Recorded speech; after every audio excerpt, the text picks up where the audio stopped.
start off, I should first state the fact that I, like most people, love music. However, my love for music stretches far past listening to it or trying to break it down with my very little understanding of music theory.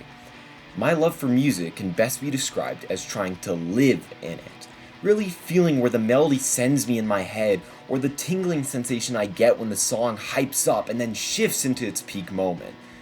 Unbeatable best describes the feeling of living in it, not just from a musical perspective, but from both a gameplay and story perspective.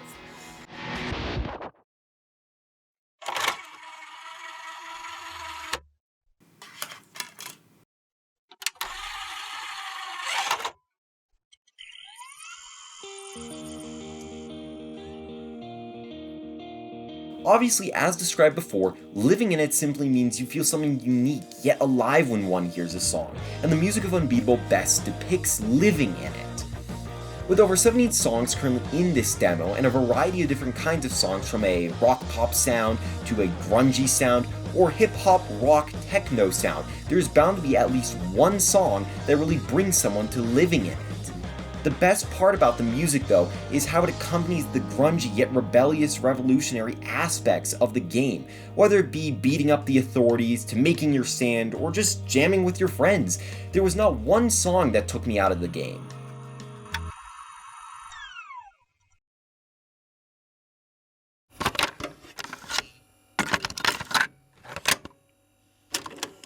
Good morning, it's afternoon. You're doing the same. I would like to quickly state that since it's a demo, the game's complete story is not available to the public, but from what is available, it is already shaping up to be a fun yet meaningful story. So what exactly is the story of Unbeatable? Well, from what I could pick up, it's one of dealing with change and learning how to move forward, even when one thinks it's impossible. This is best modeled through what appear to be the main two characters of the game, Beat and Quaver. Starting off with Beat, she is the kind of girl who won't take no for an answer, and has learned to deal with what life has given her. However, she is constantly questioning what she is doing, whether she is making the right choice, which will benefit her and her friends, or if it will only bring them down. On the other hand, Quaver is just 12 years old, being the youngest in the group, and has no parents due to unknown circumstances as of right now. And it is through this absence of parents that she is quite reserved, along with lacking the confidence to stand her own ground. It is these two opposites on the spectrum that help to form a bond between Beat and Quaver. With Beat understanding how hard life can be, she takes on a parental-like role with the goal of looking out for Quaver. This can be seen after Quaver is hit with the harsh visualization about her parents from Poco and Apoko, leaving Beat to support her, stating, "Screw them, you still have me," along with also telling Quaver to still believe in her dreams, stating, "They say we can't do anything. We can." Besides Beat and Quaver, the other characters in the band consists of the twins Treble and Clef, with Treble having a calmer and more observant demeanor, and Clef being somewhat irate, which tends to make her perspective on things way worse than what it seems. While being a very colorful band, Beat is constantly living in it, whether that be from feeling the beat at the beach or beating up police. There never seems to be one moment where she doesn't feel the beat. Before talking about gameplay, I would like to quickly mention the villain henchmen of Poco and Apoko, who seem almost spoiled, living a ritzy life and living with an untouchable mentality, which serves well for undermining and deteriorating others mentally. With their boss being Rest, who seems to be keeping a close eye on Beat and her band for the reasons of what seem to be chaos and disruption of peace. In the evening.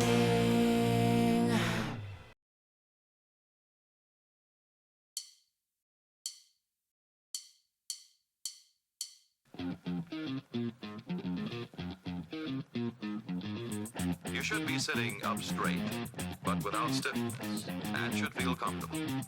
Don't ever let yourself become tense. Now let's type some more on the home row key. Ready?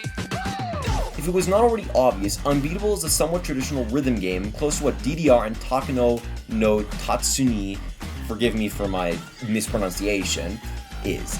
The only difference being it only has 2 buttons to hit, and you fight against the authorities to the beat.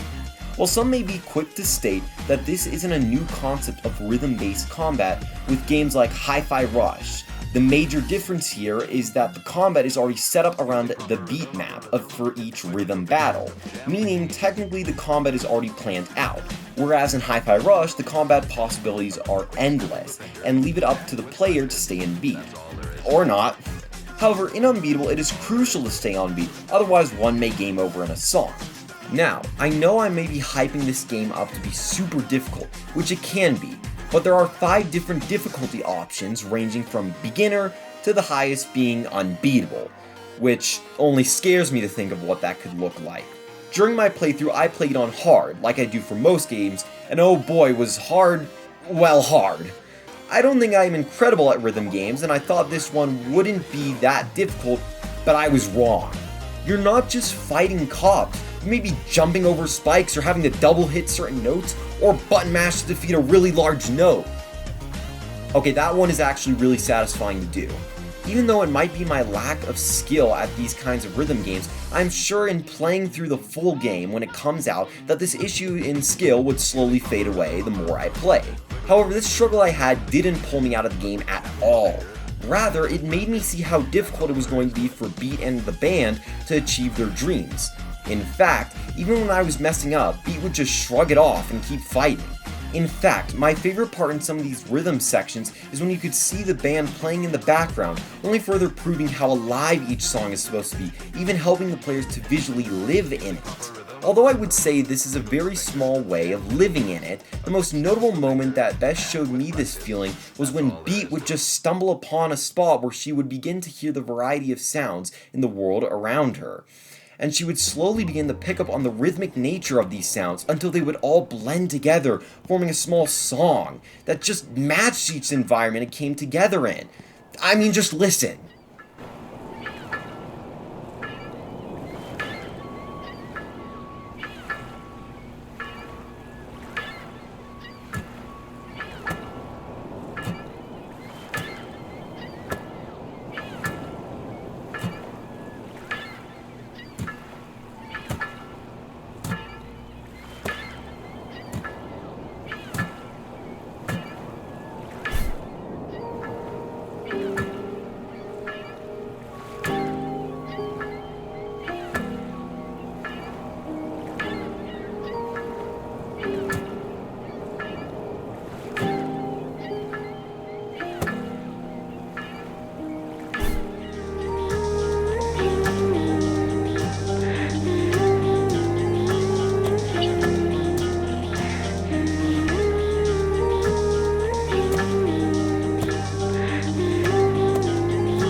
This is by far the best visual for living in it, and if it made me live in it, then I am positive it could make anyone live in it too.